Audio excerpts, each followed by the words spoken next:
Hey, Tom here, FlipAnythingUSA.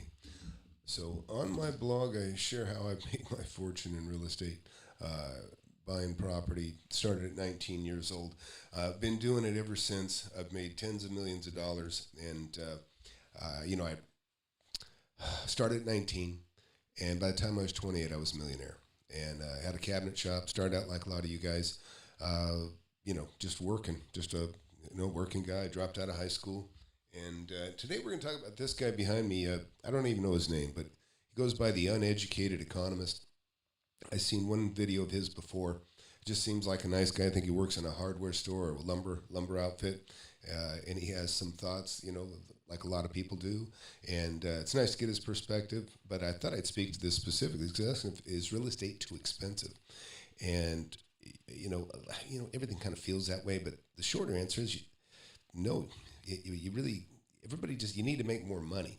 I always think that's the question. There's people out there that have money, and you just got to be one of them. So let's get into this.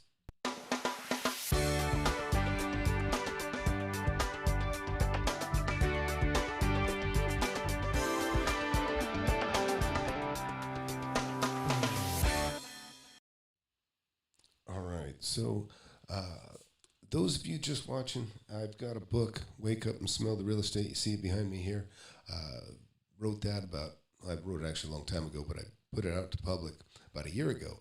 And that book took off, and then that led to me starting to mentor people by request. And now I've got so many testimonials that it's absolutely awesome, and really happy to share that too. Let me show you real quick here. This is FlipAnythingUSA.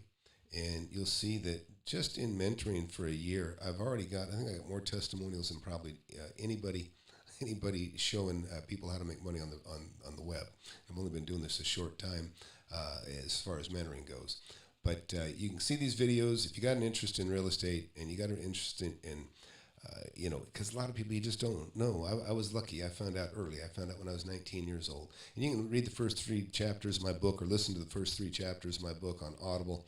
Or like I say, you can go to Kindle. You can get it in 10 minutes, on your phone right now.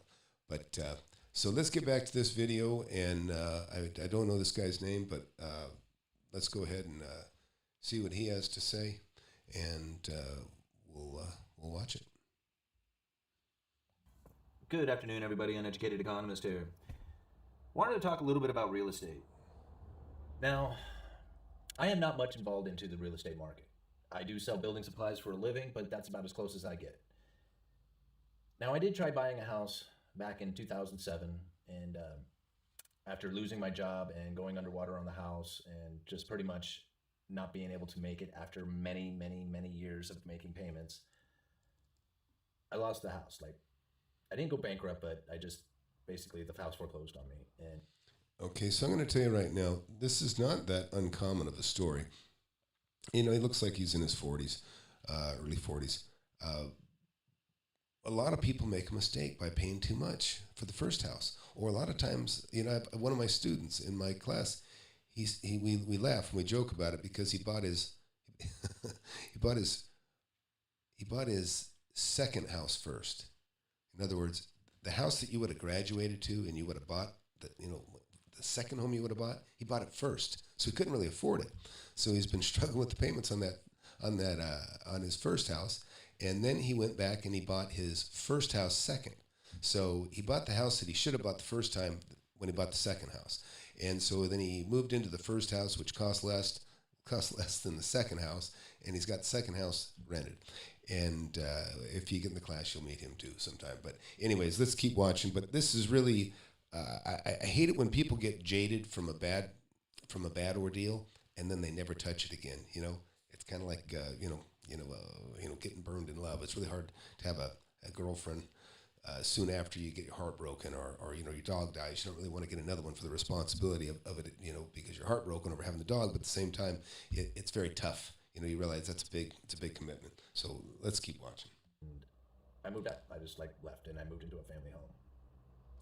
And it was a real bummer. It left me incredibly in debt, in credit card debts, and I had medical debts going on by that point. And just all kinds of stuff. And it was just a really bad situation. And It sounds like he had bigger problems than just his real estate situation, his medical problems, and a lot of credit card debt. That really doesn't mix with or jive with buying houses to me. Also, I'm going to speed him up just a little bit so we can go through this a little quicker and put him to 1.5 times speed. If it's a problem, let me know. you know, my depression level really was pretty high right about then. And,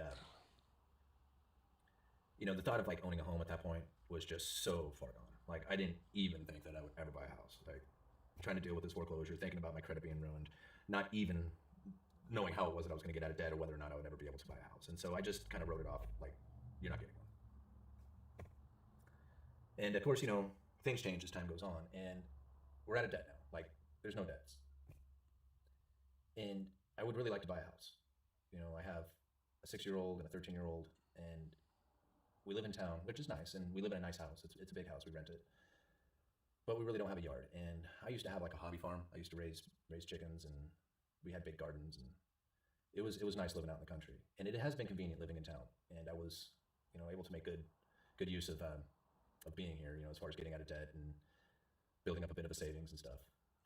So this guy's really ripe to be in real estate right now. He's got no debt, or he's got nearly no debt. He's got rid of all his credit card debt, sounds like, and he's making some money.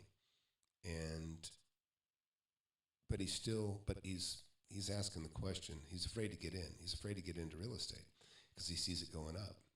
And the deal is, folks, there really is no bad real estate. There's just bad deals. Don't make a bad deal, and you can buy in good times and bad times, and you can make a fortune. But you have to buy it right. I bought 3 houses in like the last 3 months, maybe even less. I bought one yesterday actually, and I bought one a month before that. I trying to write a deal on another one right now, and so I buy houses like some people buy cars, or you're trading cars, but I don't lose money. I buy them right every time, and you can too. And I saw a little clip. I'm going to do another video, I think, on Ben Malek, because he was talking about, or actually maybe it was Ken McElroy. He was talking about if you lost everything, how would you start? I was sitting there and I think, I'd just be doing the exact same thing I am doing. The only difference is I'd be finding a partner to get the deals that I'm getting, or to help me buy the deals if I didn't have money. I'd say, hey, I need a partner, or I'd be looking for somebody that wants to buy it from me. I did that for a long time. I assigned property to people. Made $20,000 in the first deal I ever did. And that was a long time ago. That was almost probably 35 years ago. So I really want any of you that are watching, interested in real estate, to watch this, because it's important. Because I know some of you can relate to him, some of you can relate to me. But really, there's not a better way to make a ton of money than real estate. It's the only asset that really the banks want to loan to you on long term, because they know the values go up. In general, they'll loan you money on a car, but for 5 years, because they know it's an asset that's losing value. But on real estate, they'll loan you sometimes 90% of value, because they know that it's going up. Now, not always the case all the time, but in general, that's how it goes. And if you know the banks are doing it, then you understand definitely that's the case. So let's keep watching. And sorry for the echo. I don't know what to do about it at the moment. YouTube has helped me out immensely. Having this YouTube channel has changed everything for me. But now I look at like buying a house. I feel like, and I don't want to say that I've been waiting, but I feel like I'm waiting for the housing market to drop in order to get in, to want to jump in and try and get my piece. And as time goes on, and I'm watching these houses to get more and more and more expensive, and I'm thinking, man, if you don't do it at some point, you're going to just miss out on your opportunity altogether. And you know what that sounds like? That also sounds like people want to get in the stock market, right? You see, whatever you see, Zoom at $10 a share, and then all of a sudden it's, $200 a share, or you see a Bitcoin at, whatever, $5, and then now it's 45,000, and it goes up and down. It's scary when you watch that stuff. I wouldn't touch Bitcoin ever. But the fact is, real estate, it does. He says, he's afraid of it because he sees it going up. Well, that's really, when you've got a market that's growing, you still want to buy under whatever the market is today, okay? And then flip it. That's the safest way. You can never get hurt taking a profit. That was one of my best mentors told me. You can never get hurt taking a profit. And boy, I listened to him. And yeah, thanks. I fixed the sound. But So let's keep listening to him. But sorry for the echo. We got that cleared up. But I really enjoy listening to this guy. Actually, and maybe I'll go ahead and mentor this guy for free if he wants to. Even if the housing market drops at some point, you're going to be, how long are you going to wait? I mean, are you ever going to enjoy it? Every year that passes is another year you don't get it. You don't have it. So it's really difficult for me to try and say, okay, at the height of the housing market, go out there and look for a house to buy. He thinks it's the height of the housing market. And that's the problem of people, which you don't know, you don't know. And it doesn't mean that values can't go down, but the bottom line is you have to know value. And so he's looking from the outside, but he's not really digging in. And listen, I'm buying houses right now for $300 that I wouldn't have paid $250 for or $225 for last year, and I'm still making money. And I bought all kinds. So think about me. I've bought houses for $160. This is one neighborhood, same neighborhood. $160, $190, $215, $229, $225, $239, $249, $300. Okay, I think I bought 8 in that neighborhood. So I've almost doubled. I went from 160 to 300, and that's only in about 18 months. So yeah, the properties' values are going up, and I'm still buying. And guess what? Those properties are all worth. When I bought them, they were worth about $100,000 more than I paid for them. So you can do it right. If you're going to be a retail buyer, then of course this is the chance you take. But that's not where the money is. So let's keep watching. Not knowing how far out, like in 6 months, are we going to see a downturn in the housing market? Is it going to take 6 years? What if it never turns? What if the inflation does kick in and it just causes the asset prices to just continue on upward without ever pulling back? And I think, am I really just going to wait my entire life and never do it? So, look, I don't want anybody to jump into a bad deal. When you buy a piece of real estate, it shouldn't feel scary. See, he's talking about it feels scary to jump in, but that's because he's not studying the market. He's not looking at what he's going to buy. He's not looking at, gee, what are things worth? What is it selling for? If he buys under market, that's his hedge against things starting to go down. If you buy stuff under market and you want to hold it, I understand it. He's got 2 kids and he wants to put them in a good school, be in a nice neighborhood, have his farm like he had. He talks about having a little pet farm of some sort. Look, that's the American dream. When I started out, all I thought I wanted was a cabinet shop and have a little place out in the woods, and just to, be out in this, out in the country and build my cabinets. And I can imagine having a stove and smoke coming out of my, out of my chimney, and my plans have changed. I still like that stuff, but things change. But now, again, he's watching things go up. But he's not understanding why, and he's not studying his neighborhood. If he was studying the property values, he would be like, I got to get in on this. And when you go to buy a property, it's not scary. What's scary is that you don't get what you're trying to buy because you know what you're buying it under market. What's scary is thinking, oh man, I might not get it. They might not sign this deal. And then, then I'm not going to make this money. So anyways, it's just a different perspective, but let's keep listening. So today I was thinking about it. I'm looking at houses, and there's a particular area that I want to live in, and there's literally 12 houses for sale out there. Very expensive fixer-uppers or very expensive nice houses. Very expensive. And I thought, you're going to go and you're going to buy one of those very expensive homes. It's going to take you right to the limit of what you can do, and just like everything else I've ever done, every stock I've ever purchased, anything I've ever invested in, it's going to turn, and you're going to have to take a hit on that. And it just tears me up to think that that's what's going to happen. And that here I am pursuing. It's just something like that's going to happen, and yet you're going to go and attempt to do it. You're going to listen. It's funny because somebody thinks that if they buy something, the economy is going to go to hell. Okay, this is a jaded guy. Okay, but look. I like this guy, and whatever your name is. Listen, I'll go ahead and I'll give you the mentorship for free.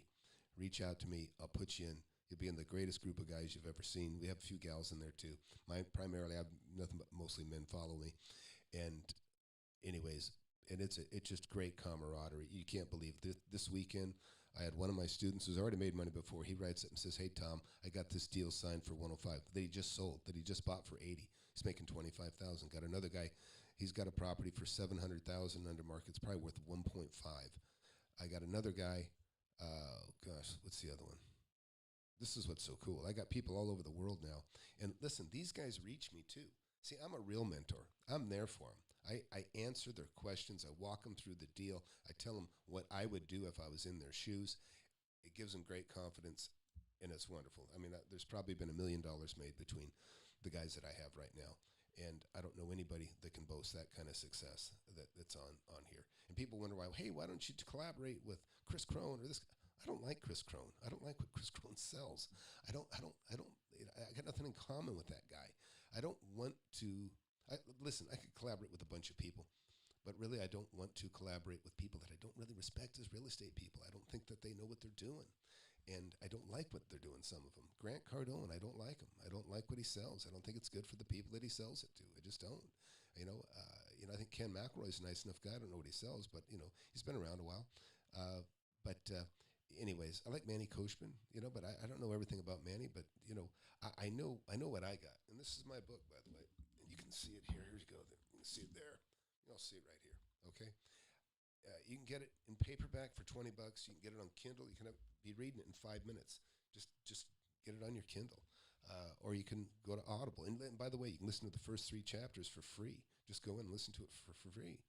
But I don't care about making. This is peanuts. I make peanuts on the book, and the mentorship. It still doesn't even compare to the money that I make as a real estate investor. So I've got just this week. I've signed about $5 million worth of purchases. Okay, now it's not that way every month, every week, but I do almost buy something every month.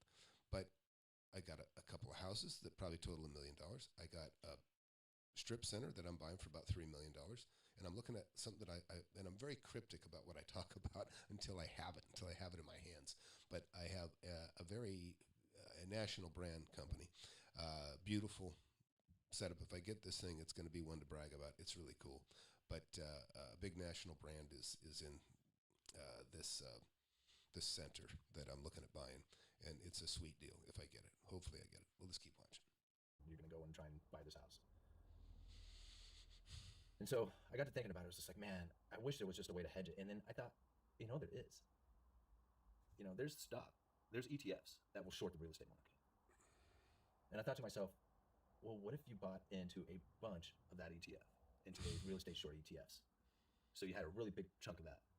Then, if you bought that super expensive home and things did churn and you go underwater on that, those ETFs, those short positions that you had purchased, should do pretty dang well. And you may be able to offset the downturn on the real estate prices by purchasing. Okay, now this is a guy about to lose his ass again, 100%, because he doesn't know enough about stocks either. Anyways, but let's keep listening. The real estate shorts is kind of like an insurance policy. I thought about that and I think, man, that's actually not a bad idea. Really just a few $1,000s into some of these real estate shorts that, do 3 times what the housing market does. Well, if there's a huge drop in housing, those ETFs could do quite well. And having, a few $1,000s at it right now, putting a few $1,000s at them really isn't a bad play if you're going to buy into some really expensive housing. I don't know. I mean, I'm not an investor. Don't take this as investment advice. It's just me thinking of an idea that I could do. Yeah, don't take that as investment advice. I like this guy, but that's terrible advice. And he's just thinking out loud, so he's not telling you to do it, as he said. To feel a little bit more comfortable about going out there and buying very expensive real estate, because I'm in an area where even if it starts to drop and it drops, 10, 20%, which would be pretty significant if you think about it, it's still going to be very expensive. I mean, my area is certainly not a place to have like an average job and then try and, live here. Try and buy a house. I mean, if you're not already established in this area, it's going to be a very difficult one. And like me, where you had screwed up and, you're basically starting from scratch at 40 years old, it's very difficult. I mean, very difficult to try and do it. And scary. So, I don't know. We're going to find out a little bit more come into the summer. I'm already seeing an idea that we're going to have a very unusual middle of summer building season. I have a feeling that we're going to see a price drop in building materials. Both very temporary on the short term, which we did a video talking about that yesterday. But so listen, he's actually one thing. The building costs would have gone through the roof. The shortages and the demand is so high now. A 2x4 is $7. 2x4 is $2 not that long ago, and I couldn't believe when it went to $5. Now a 2x4 is $7. It's crazy expensive. Well, what does that mean? It means the property or values, they're worth more because they're harder. They're more expensive to replace. In fact, most of the stuff that I buy, I couldn't build it for what I'm paying for it. That's really unusual. It's like getting the land for free. And if you buy, like I've got a property I'm buying right now, if you look at this rectangle here, right? Well, the house is where you see my book right here.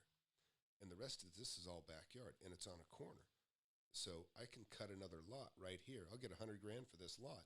And then it's like I just got another $100,000 off the house and lot that I have remaining here left.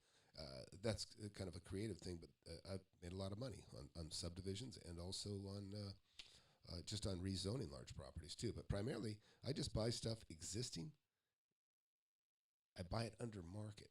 And that's what you learn from me, is how to find deals under market. And, you know, it's not super easy. It is work, but it's not like working your whole life. You know, it's nothing compared to working 40 hours, you know, a week for forever or until you can't. So, anyways, but yeah, so he's still working in a lumber yard or something like that. And he's talking about how expensive things are. And he certainly has a firsthand view of that. But the stuff's still selling, which means people are still buying and they're still building. But I have a feeling that we're going to see a significant one come the middle of summer. Of course, the closer we get to it, the more likely, you know, that scenario will play out. And, you know, depending on what circumstances change between now and then, who knows? You know, who knows what will happen. But anyway, I'd like to get you guys' thoughts on that. To be able to hedge an expensive mortgage out there on an expensive house or something, to be able to hedge that by buying into some real estate short positions, some ETF real estate short positions.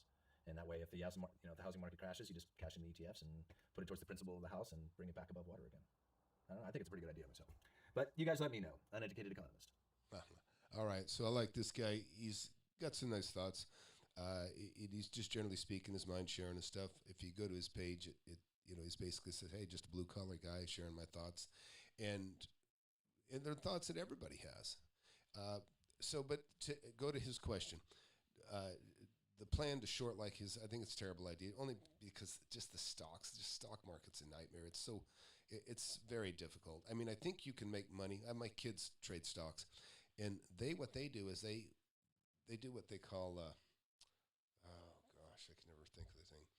I want to call it impact trading, but it's not. It's basically, they watch the behavior of what people do, and they can see by the lines the mistakes that they're about to make, and then they can jump in and they can see what's going to happen when they panic and what they do to make the things drop and go. They jump out too soon, etc. And they're being pretty successful at what they're doing. I don't like it. I mean, I can't do it. I can't stare at a screen that long. My boys love it. They have a passion for it. But to his question, I wouldn't touch stocks. You don't have to use stocks to hedge your bets. The way you want to make some money, or the way you want to hedge your bets, is buy it under market. So look at the same things happen in Astoria, which Astoria is where he's at. I think Astoria, Oregon. Which if you ever, there's a movie. I want to call it Kindergarten Cop. Maybe it's Kindergarten Cop. I think that takes place in Astoria, and it's with Arnold Schwarzenegger. It is gorgeous, beautiful town, unbelievably beautiful. I think it's near the coast, right near the coast too. So it's gorgeous place. I'm sure it is expensive, but you can get a deal anywhere because the things that create deals happen everywhere in every city all over the world. There's drug problems, disease, death. There's divorce.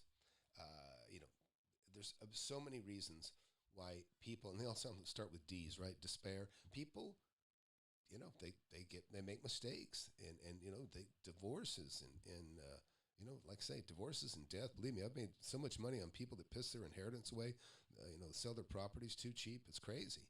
And, I actually just looked at a property too that's from a death. It was actually from a guy that's somewhat of a friend of mine. And anyways, his situation, he's got one that it makes sense for him to get rid of it. Too many partners in it. And a lot of times that's how it is. Some people don't want to get involved in real estate to fix up if there's a bunch of partners, if it's a family thing, and so it's easier just to sell the whole mess. But anyways, I got some crypto rats here. I want to get rid of these guys.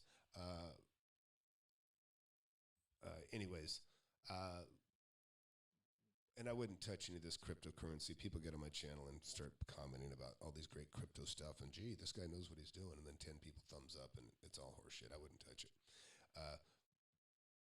What I will tell you, though, about the real estate and to hedge his deal is buying under market. And so for those reasons that I told you, you can get in. Hey, get my book. Uneducated guy, I don't know your name. Get my book. Wake Up and Smell the Real Estate. Start there. If you want, I'll give you a free mentorship. You sound like a good guy. You got a kid 6 and 12, or what he said, 6 and 13. You got every reason in the world to make and you got a channel that looks like it's doing pretty well. So you got some money coming in from that. But you got every reason to be incentivized to buy a property. But you got to buy it right. You can't just pay full retail. You can't just go to the MLS and get what's on, pay the top of the market. That ain't going to work. You're never going to get ahead that way. Listen, you can go watch the testimonials of the people that have just taken my course this year, or people read the book testimonies. There's people that have just read my book that have made money, or just watch the videos here. You don't have to spend money. I'm not asking you for you to join the mentorship. I tell anybody, I turn people away from doing the mentorship all the time. A lot of younger people particularly say, what are your goals? I want to make 30, 40 grand a month. Well, you know what? I don't think you're going to be able to do it. So, but you can certainly actually make a couple $100 grand, one pop. I got a guy, Eric, in my class. One of his first deals since taking the mentorship, he's got a property. He estimated being worth, I think, about $350,000, $400,000. He got it for $140,000. Owner financed, zero down, and zero interest. Now, to be honest, that's the only deal I've ever heard of anybody doing that. I'm not trying to promote that that's out there and that's easy, but that's what he did. I told him that was absolutely amazing. I brag when I get a 3% interest owner carry, or, if I buy something 40, 50, 60% under market, and I've done it. I've got stuff 80% under market. That can happen. But as long as you're looking, the more you're looking, the luckier you'll get, right? And it's not luck. You're looking. The more you're looking, the luckier you'll get. And it's just like they say, the harder you work, the luckier you get. So there is a lot of ways to make money out there. So anyways, anybody got any questions? Take a couple questions real quick. How do you find under market things in a day or two? Listen, I've flown into areas to help people get a property, and I've found stuff within a day. I found stuff that was worth buying. There is something to it for sure. But look, get the book if you don't have the book. It's $10. You can read the first 3 chapters for free. If you like the first 3 chapters, just buy it. It's $10. If you can't invest $10, it's nuts. You know why people lose money in the stock market? It's because they don't do the work. They jump in and they start trading without knowing what the hell they're doing. Of course they lose their ass. That's how they do it. And people lose their ass in real estate the same way. They listen to a realtor and say, oh, this is a really good deal. You should buy this. The market's going up. Things are really great in this community. Well, they're going to get a 6% of that $300 grand you spend. They're going to make $18,000. You gotta consider that when somebody's giving you advice and they're making a ton of money off of you, right? I'm giving you advice and I'm talking about making $7 on a book. Okay, believe me, I'm not gonna whore myself out for $7 and lie to you. I don't. It's not that important to me. But what else we got? So do I look for properties that need repairs? When I see a property that's in disrepair, that's something to look at. That's a flag, like, hey, somebody isn't taking care of this property. If they don't take care of the property, they must not care about it. They'll probably sell it under market. So yeah, I do. But I like buying properties that are pristine and perfect and don't need any work at all. Saves me a lot of money to not have to do the work. So, anyways, but yeah, so look, I'm going to go. I got a movie to catch. And so I'm going to tell you guys, hey, please subscribe. If you're new to the channel, I promise you'll learn a lot. You hang out. I don't get out here. A lot of times the stuff I shoot from the field because I'm in the property. I am doing a lot of fixing up right now. I got properties that I couldn't sell for $440,000 last year that it looks like I've just sold one for $575,000. I got another one. I was going to put it for $629,000. I think I might have it sold for $700,000 now. It's crazy. It's just crazy what's going on. And, we're seeing jumps of almost 20% in a month right now, which is really unusual, but it's just a rare opportunity because of the shortages. Is it going to last forever? Do I think there's going to be a crash? I don't like to predict crashes. I always thought it was premature, people that were predicting a crash when we're going into a V recovery, which we have had a V recovery. I just think it's irresponsible. I see young guys that don't know shit, telling people that, there's a housing crash, it's coming, or telling them to buy Bitcoin, and they don't know what they're doing. They don't know. They don't have the they don't have the experience. So they just don't have a knowledge base for making those kind of predictions. But what I will say, as somebody that's been doing it for 40 years, this is a kind of an unprecedented opportunity, with what's happened with the shortages that were caused by this pandemic, and then the opportunities created right after. We were in a great economy that wasn't a bubble bursting. It was just this stinking pandemic. And so things are roaring back. People are still making money. Unemployment's going down. And, really thanks to Trump, he really did a great job getting things cleaned up. And I've always said it'd take, if he didn't get reelected, it'd take a while for somebody to destroy what he's done. But I don't know. We got a lot of people coming over the border that without parents. We're going to have the biggest orphanage, in the world. We already have orphanages here that all the kids aren't getting taken care of. We still have orphanages. Well, now we've probably, made them 1,000 times bigger with just what's gone on in the last 2 months. So it's a mess. We've got a lot of uneducated people that don't speak our language coming into this country that are going to have to be taken care of. And so listen, if you're a millennial or a Generation Z, I call Generation Zero, nothing bad reflection on you, but we're leaving you with a shitload of debt. You're getting covered with debt. So if you want to pay attention to the people that get elected, because you're the ones that are going to suffer in the future. You're just buried in an ocean of debt. But listen, most people don't do the right thing. They don't work and they don't try to make money. They don't take the time to get knowledge. And so listen, if you're in that class, don't feel discouraged. You've got less competition because it's a very lazy group around you. I say it all the time, the masses are the asses. It was true when I was young. It's still true today. The masses are the asses. Most people don't do the work. They want to be entertained. They don't want to do the work. So, hey, I'm going to go. I got a movie to catch.